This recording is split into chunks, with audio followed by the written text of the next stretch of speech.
What is the most and the best raunchy romantic film you've ever seen? Give me your top three.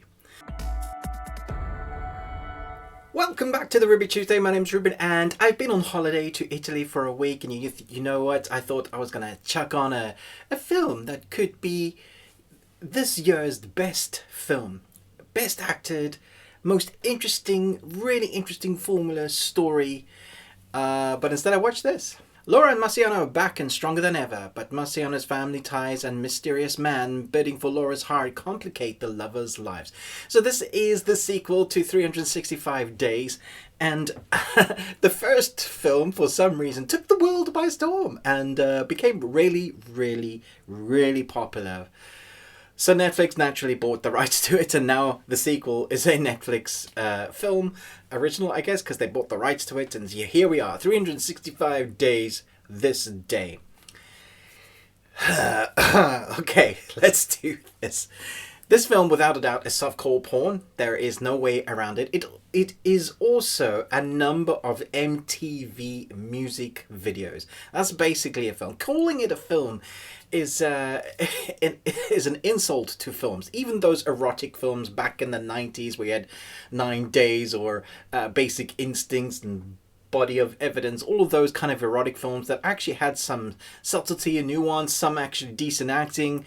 In this one, it's MTV music videos with slow-mo, high saturated colors, and you're just kind of waiting for the next sex scene, and then you're cringing with that sex scene because you're just like, what is this movie?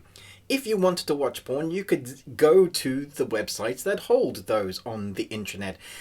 We know that a third of all websites on the internet are porn, so you can, I think, find them if you want to. And I guess it's filmed well. The sex scenes are filmed well, long, and there's very few minutes in between of the soap-esque nature of this story that they try and weave in there in between the sex scenes. The amount of different positions and different things they're trying to cover in this film.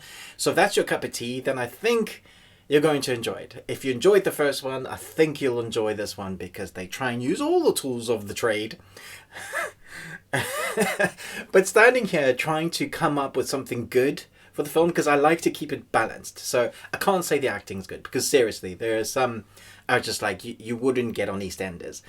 And then there are a few shots that I was just like, what were you trying to say with that? And then there's the story thread that you're trying to figure out what the hell is actually going on. And at some point you just give up. I would say the high saturated cinematography, some of those that remind me of like Michael Bay filming the high saturation color palette, makes you think, man, I wish I was on holiday. And when do these people work? And I know they're really rich, but they seem to do nothing. It's one of those that you're like thinking of things other than the story that's playing on the screen.